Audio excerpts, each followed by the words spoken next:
Me llamo Elena Moore. Tengo 32 años, vivo en Seattle y soy directora de operaciones en una startup de logística que a nadie en mi familia se ha molestado jamás en entender. El mes pasado, me enteré de la fiesta de la peor manera posible, por accidente. Regresaba de una excursión de fin de semana en solitario al Monte Rainier, todavía con mi forro polar y mis botas de montaña, cuando giré hacia la calle de mis padres en Maple Glen. La calle sin salida estaba llena de coches, una furgoneta de catering aparcada en la acera y globos de color pastel bailando con la brisa como si fuera el dulce 16 de alguien, solo que no lo era. Allí, colgado en la puerta del garaje en vinilo brillante, había una pancarta que decía, «Felicidades, Camille. 10 años de excelencia». Camille, mi hermana, la niña mimada, la que siempre elegían primero, aunque llegara tarde. Aparqué a 2 casas y me quedé sentada en mi coche, con el motor apagado, con los ojos fijos en la pancarta. Gente que no veía en años se mezclaba en el jardín, los compañeros de trabajo de mi padre, el club de lectura de mi madre. Camille, por supuesto, radiante con un vestido en tono perla, posando con una copa de champán en una mano y una sonrisa falsamente modesta. No estaba enfadada. No exactamente. Ni siquiera me sorprendió. Simplemente sentí que se confirmaba algo. Se confirmaba que nunca estaba destinada a ser celebrada. Al crecer, yo era la responsable, la que limpiaba los desastres de Camille, ayudaba a cuadrar los libros en la tienda de mi padre, me quedaba a ayudar a mi madre a preparar las fiestas mientras Camille trabajaba o, más probablemente, socializaba. Me decía a mí misma que estaba bien. Yo no era llamativa. Yo era la que ayudaba, la que no necesitaba reconocimiento. Pero sentada en ese coche, viendo cómo la celebración seguía adelante sin mí, algo cambió. No era la fiesta en sí. Era la facilidad, la absoluta certeza con la que me habían excluido. Sin culpa, sin fingimiento, ni siquiera un mensaje de texto de advertencia. Di marcha atrás lentamente, giré y me fui a casa en silencio. Esa noche, me serví una copa de vino, abrí mi portátil y escribí algo que no me había atrevido a preguntarme en años, ¿cómo sabes si tu familia te ha cortado emocionalmente, pero no económicamente? No sé por qué lo escribí, pero se quedó ahí en la barra de búsqueda durante mucho tiempo. 2 días después, llegó una carta a mi apartamento, o más bien, debería haber llegado. Estaba esperando un paquete de un proveedor en Tecoume, algo para el trabajo. Pero en lugar de una caja, había un resguardo amarillo pálido en mi buzón que decía, entrega de correo pausada debido a que el destinatario no coincide. Parpadeé, confundida. No había cambiado de dirección. No había actualizado nada. Entré, inicié sesión en mi cuenta de USPS y busqué la actividad reciente. Y entonces lo vi. Un formulario digital de cambio de servicio se había enviado bajo mi nombre hace 2 semanas, redirigiendo mi correo permanentemente a una dirección en Bellevue, la dirección de mi hermana. Me quedé mirando la pantalla. Imposible. Esto tenía que ser un error. Llamé a la oficina de correos local. Una mujer llamada Debbie hizo todo lo posible por ayudar. Parece que la solicitud se firmó electrónicamente, dijo. La autorización llegó como Elena K. Moore. Esa soy yo, dije secamente. Bueno, fuiste tú.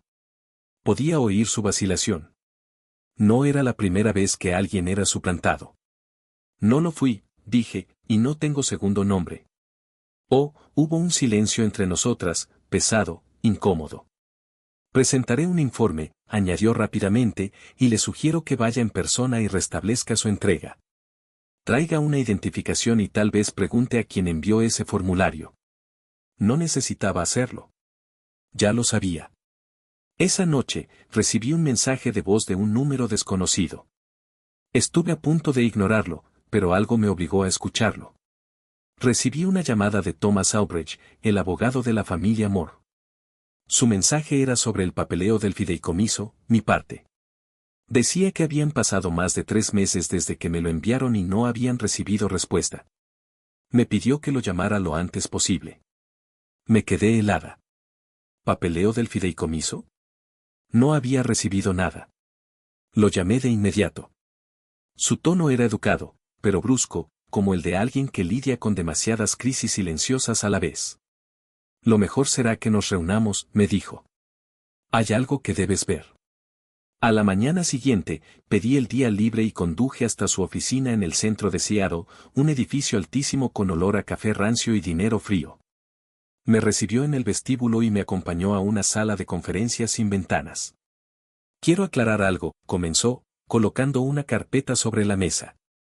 El fideicomiso revisado se presentó hace 6 semanas, pero tu versión original, tu nombre, sigue existiendo en nuestro sistema de archivo, y a menos que ambas partes lo revoquen formalmente, sigue siendo vinculante. Fruncí el ceño. No entiendo. Abrió la carpeta y la giró hacia mí. En la primera página estaba mi nombre, Elena K. Moore, escrito con precisión encima de las palabras co-beneficiaria, Moore Family Holdings. Tenía fecha de hace 14 meses y contenía las firmas de mis padres. La versión más reciente, sin mi nombre, estaba firmada hacía solo 6 semanas. Lo miré fijamente. ¿Pueden simplemente borrarme así? Thomas suspiró. Pueden intentarlo. Salí de la oficina del abogado con una copia de ambas versiones del fideicomiso metida en un sobremanila que me pareció más pesado de lo que debía. No fui a casa. Me estacioné frente a Green Lake, bajé las ventanillas y me quedé sentada, 2 versiones, 2 líneas de tiempo, una conmigo, otra sin mí. Extendí los papeles sobre el asiento del pasajero y los estudié línea por línea. La mayor parte del lenguaje era jerga legal, palabras como beneficiario, participación equitativa, distribución de activos. Pero hacia el final del fideicomiso anterior, algo me llamó la atención, sección 9b, cláusula de contingencia. Si algún beneficiario es excluido del fideicomiso por cualquier motivo, se concede un periodo de arbitraje de 60 días durante el cual dicha parte puede presentar documentación de contribución financiera previa o demostrar la participación material continua en las explotaciones familiares. Tras la validación, la asignación original puede ser restablecida. Parpadeé. Puede ser restablecida. No era una garantía, pero era algo. Y lo más importante, seguía siendo válido porque la versión más reciente no lo revocaba. No había ninguna cláusula que anulara la contingencia. Había sido sobrescrita, no desmantelada. Conduje directamente a la cooperativa de crédito donde había liquidado 28,000 pesos de la segunda hipoteca de mis padres hacía 5 años. La cajera me recordaba. Hice que me enviaran los recibos por correo electrónico antes incluso de salir del estacionamiento. Encontré la factura del tejado que había ayudado a reemplazar, la caldera que había pagado, la fontanería de emergencia de aquella Navidad por la que nadie me dio las gracias. Lo imprimí todo, perforé cada página con 3 agujeros y lo metí en una carpeta negra. La etiqueté como archivos familiares. Era frío, limpio, clínico, pero por dentro estaba temblando. Aquella noche no dormí. Releí cada página del fideicomiso con un marcador amarillo, trazando mi propio nombre como si estuviera recordándome que todavía existía. Abrí una vieja carpeta de Dropbox donde había guardado recibos escaneados a lo largo de los años, cosas que había olvidado, como el título del coche usado que le compré a Camille después de su accidente. Había estado a mi nombre durante 3 años. Llamé a Thomas a la mañana siguiente. Hay una cláusula en el fideicomiso original, le dije, sección 9b. No fue revocada. Sonó sorprendido. ¿Te diste cuenta de eso? Por supuesto que sí. Se aclaró la garganta. Esa cláusula es rara. La mayoría de la gente no piensa en incluir un arbitraje de reserva. Mi abuelo sí lo hizo, dije. Hubo una pausa. Ah, murmuró Thomas, así que de ahí viene la inteligencia. Un recuerdo surgió, yo a los 13 años, sentada con las piernas cruzadas en el porche junto al abuelo Henry mientras revisaba un contrato de arrendamiento para un inquilino que había pagado menos de la renta. Le pregunté por qué no los desalojaba. Sonrió y dijo, siempre escribe una salida que permita a la gente volver con dignidad. Ese hombre confiaba más en el papel que en las promesas, y de repente caí en la cuenta de que esa cláusula la había puesto pensando en mí. Cerré el portátil lentamente y miré por la ventana la mañana gris de Seattle.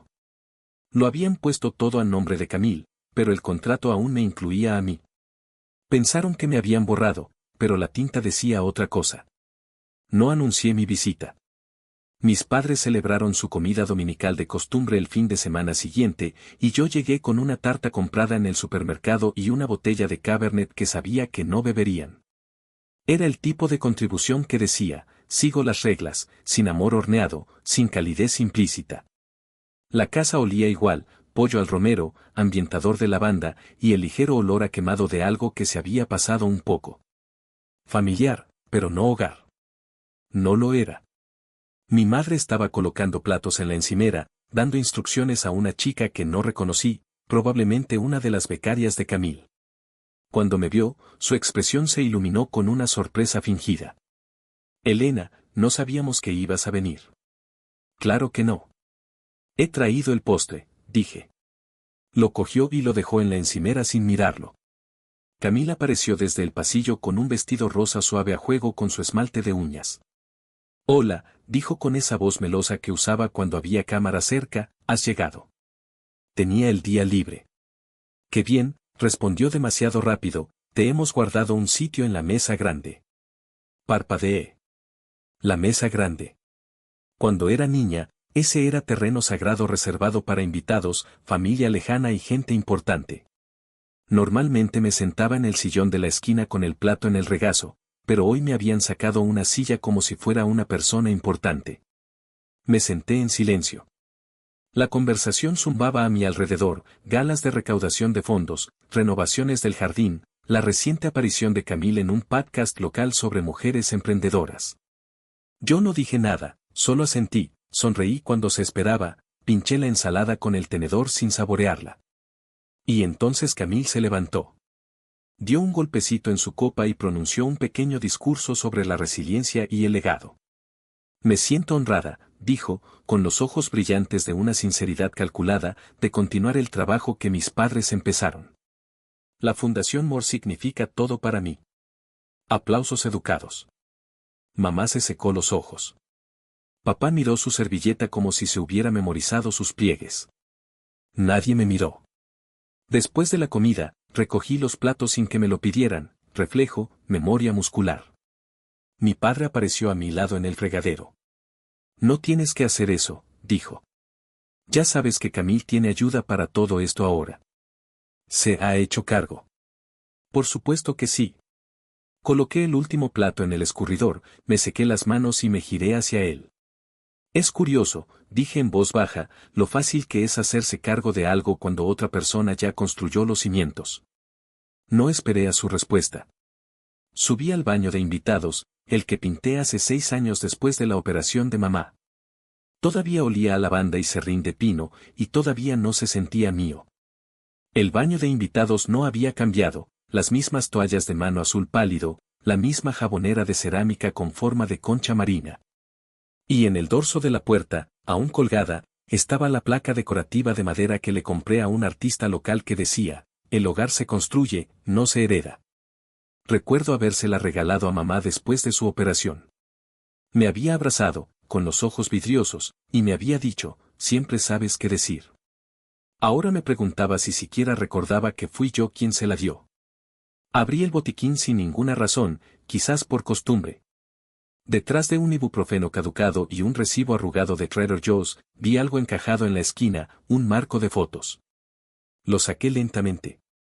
Dentro había una foto que recordaba vívidamente, nuestro viaje familiar a Whidbey Island hace 10 años. Camille había insistido en llevar chaquetas vaqueras a juego. Yo había puesto el trípode, había pulsado el temporizador y había corrido a mi sitio en el último segundo. Pero esta foto, solo mostraba a 3 personas, mamá, papá, Camille. La miré fijamente, sintiendo que se me cerraba la garganta. El faro, el cielo nublado, la bufanda roja de Camille, el mismo telón de fondo de siempre. Pero yo no estaba. Con las manos temblorosas, le di la vuelta al marco. No estaba sellado por detrás. Lo abrí con cuidado. Detrás de la foto manipulada, estaba la original, doblada pero intacta. Ahí estaba yo, sonriendo entre mis padres, mi brazo rodeando el hombro de papá, mi propia bufanda roja cubriéndome media cara. Me habían borrado. No solo del fideicomiso, no solo de la fiesta, sino del mismísimo recuerdo. Me senté en la tapa cerrada del inodoro, con la foto verdadera en el regazo. Se me revolvió el estómago, pero no de rabia. No, era algo más silencioso, más frío, una especie de reconocimiento amargo. No se habían olvidado de mí. Habían reescrito mi historia. Habían moldeado el pasado para justificar el presente. Doblé la foto original, la guardé en mi bolso y volví a poner la versión adulterada en el marco. Que se queden mirando su pequeña y pulcra mentira. No iba a corregirla. Iba a exponerla.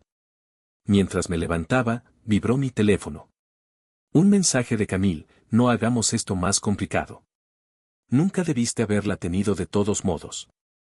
Me quedé mirando la pantalla durante un largo rato, sin parpadear. No tenía ni idea de lo pulcramente que podía desmantelar una mentira, y no tenía ninguna intención de gritar. El silencio, había aprendido, era mucho más punzante. A la mañana siguiente, me salté el café. No lo necesitaba. Mis nervios ya estaban electrizados. Conduje directamente a la oficina de registro del condado en el centro de Kane County, me registré en el kiosco de visitantes y pregunté por todas las presentaciones recientes de transferencia de propiedad a nombre de Moore.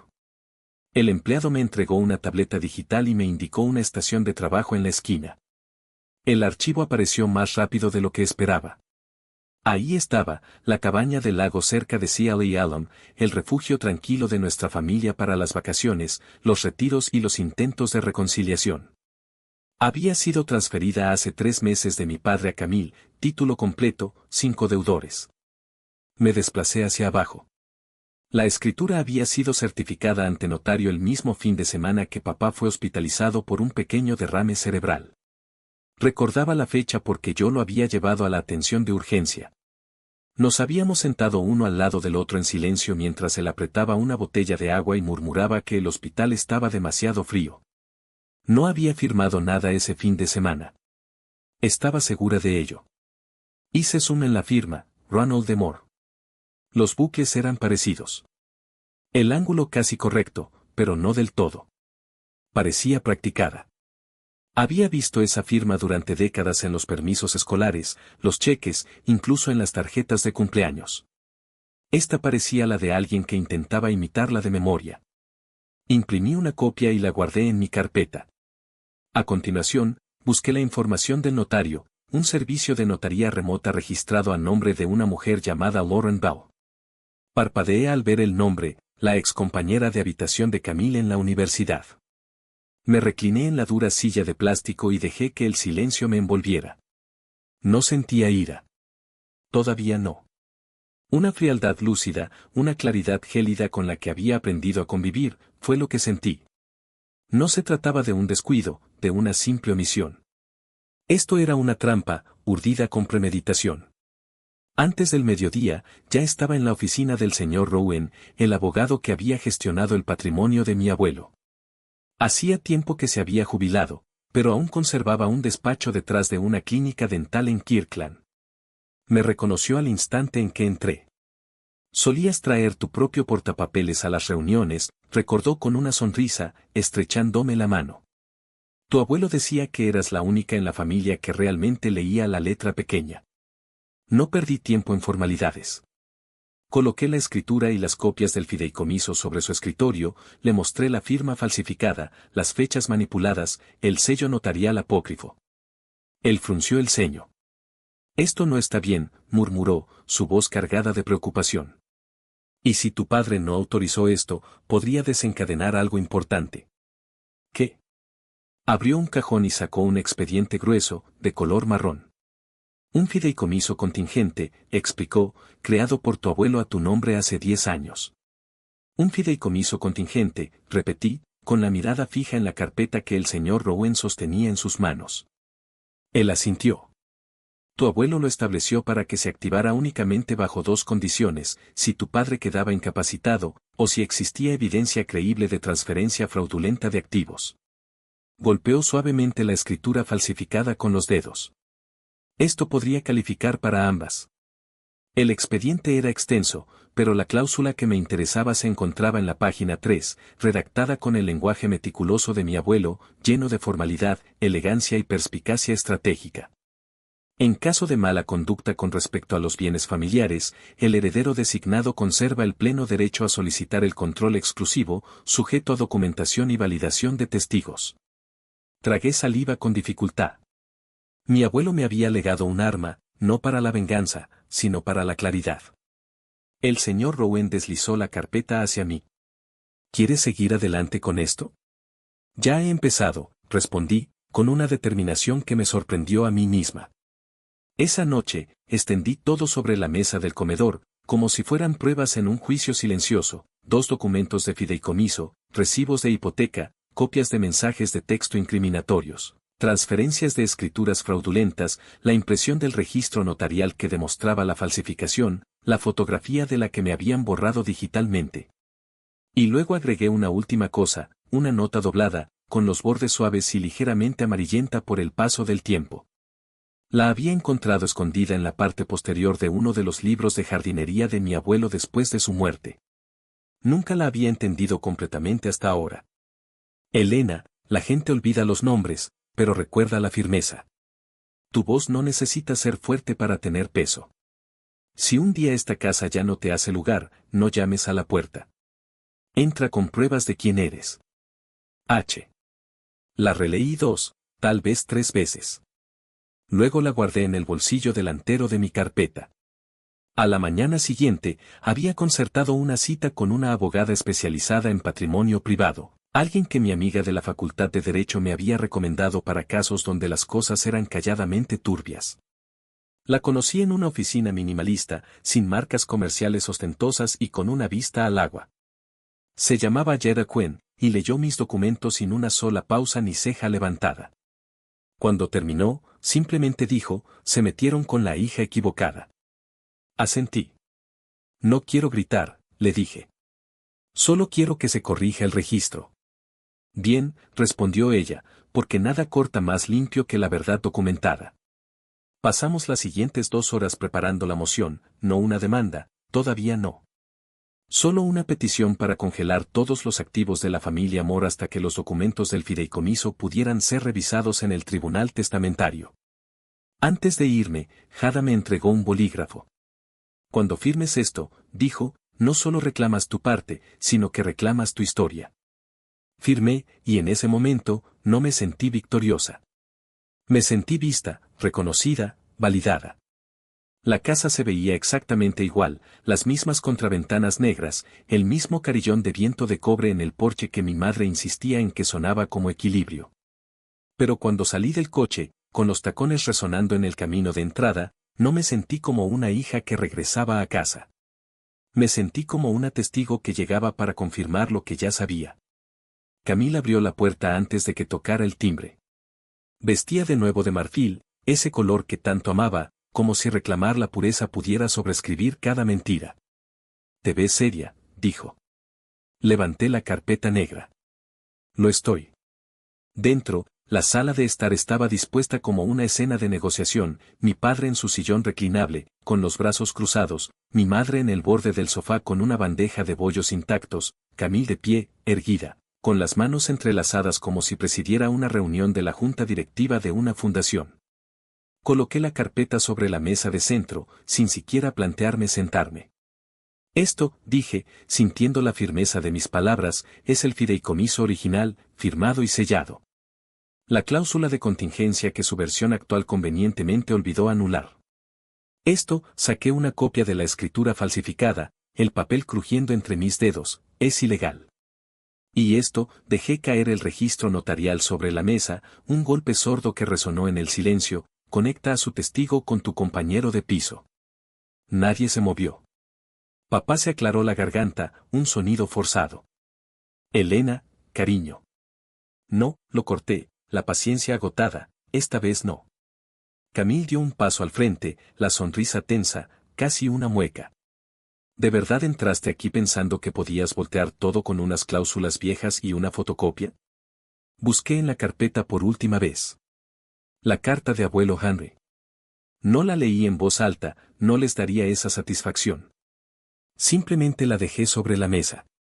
Sus mentiras están impresas, dije suavemente, pero con una convicción inquebrantable. La mía, escrita a mano. Adivinen cuál dura más. Un silencio denso, casi palpable, se apoderó de la habitación. Entonces, mi teléfono vibró. Puse el altavoz. La voz de la abogada Jada Cohen resonó, clara y autoritaria. Por la presente, se notifica oficialmente que el patrimonio Moore está bajo congelación legal pendiente de revisión. Todas las acciones sobre la propiedad están suspendidas. Las partes no podrán transferir, vender ni reclamar la propiedad hasta que concluyan los procedimientos. La boca de Camille se entreabrió en una mueca de incredulidad. Mamá parecía haber tragado vidrios rotos. Papá miraba la alfombra, encogido, más pequeño de lo que jamás lo había visto. No hubo gritos, ni caos, solo el sonido de todo reconfigurándose, como un motor que se reinicia. Me giré hacia la puerta. Elena, escuché a mamá detrás de mí, su voz apenas un susurro, no pensábamos que querrías nada de esto. Hice una pausa, controlando la respiración. Qué curioso, respondí, con la mano en el pomo, que lo regalaran todo antes de preguntar. Y entonces, una última frase, mesurada, sencilla, quirúrgica, dijeron que yo renuncié a esta familia, pero ustedes fueron los primeros en firmar. Salí sin cerrar la puerta de golpe. Más tarde esa noche, de pie en el porche de la cabaña del lago, ahora legalmente mía, sentí la brisa fría en la cara. El aire estaba tranquilo, impregnado del aroma de los pinos y de la verdad. No necesitaba venganza. Solo necesitaba que los registros reflejaran lo que ellos habían intentado borrar. Y ahora lo hacían. Una sensación de paz, inesperada, me invadió. Era como si un peso enorme se hubiera levantado de mis hombros. No era solo por la cabaña, era por la justicia, por la reivindicación de mi historia.